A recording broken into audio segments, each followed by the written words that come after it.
Making a design in AutoCAD is more than just drawing lines and circles. It's a complex process that's been developed so that we can create complex designs.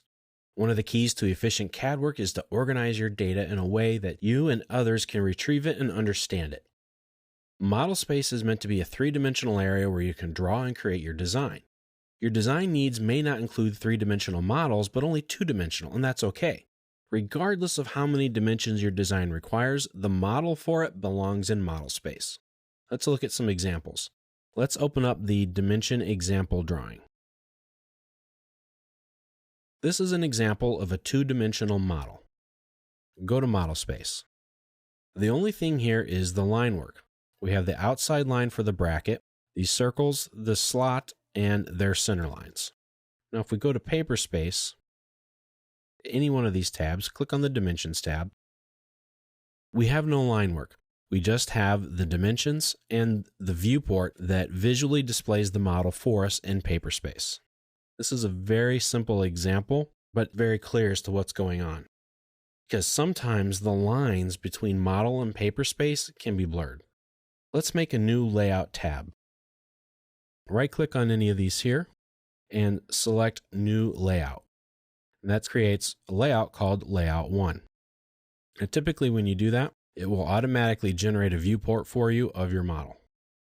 Now when we create a new paper space tab, we have a viewport already made.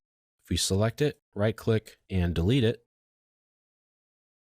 it goes away. Now you can see here, there's nothing left. All we have is a blank piece of paper.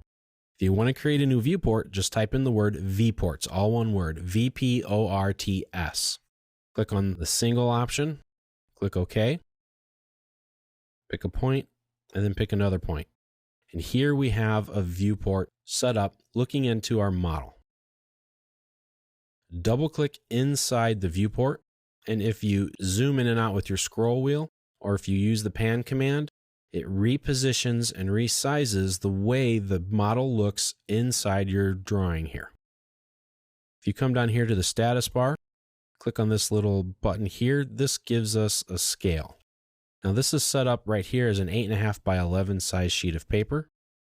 So if we pick a scale of 1 to 10, you can see it's a little too big.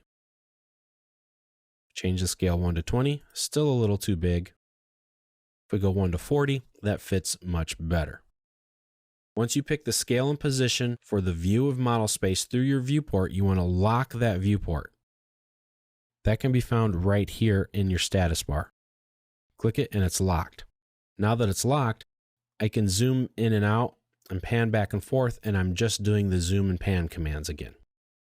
Double click anywhere outside of the viewport and that will deactivate the viewport and you're in paper space again.